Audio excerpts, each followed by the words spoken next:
લોકમેળો જે છે એ રાજકોટની આગવી ઓળખ છે. આ વખતે જે ગયા વર્ષે અનુભવ થયા હતા એના અનુસંધાને અમે વહેલી તૈયારી ચાલુ કરી છે, જેથી અમને દરેક પ્રકારની જે સ્થિતિ જેનું નિર્માણ થઈ શકે એની પૂરતી તૈયારી કરવા માટે સમય મળી રહે. અમારી જે નેમ છે એ ન્યૂ રેસકોર્સમાં યોજવા માટેની છે, પરંતુ અમારે સમાંતર તૈયારી જૂની જગ્યામાં પણ કરવી પડે એમ છે, કારણ કે ત્યાં હજી ગ્રાઉન્ડ લેવલ કરવાનું છે. એ દિશામાં પણ પ્રયાસ ચાલુ છે.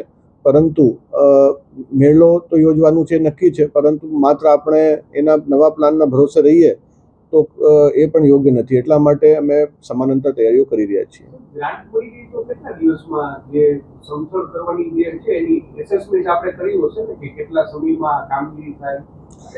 એમાં વિગતવાર આપને આરએનબી વિભાગ બતાવી શકશે. અત્યારે જે વહીવટી પ્રક્રિયા છે એમાં ગ્રાન્ટ મળ્યાથી 21 દિવસનું ટેન્ડરનું સમય હોય છે, અને ત્યારબાદ જે કામગીરી કરવા માટે જે છે એ સમય લાગશે, જે વિગતવાર આપને આરએનબીના અધિકારી બતાવી શકશે.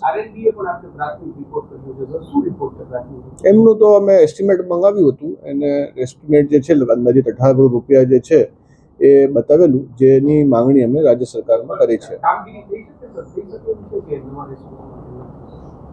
કામગીરી જે છે એ બાબતે આરએનબી, કારણ કે એના ટેકનિકલ માણસો છે અને એ જાણકાર માણસો, એ વધારે સચોટ રીતે કહી શકશે.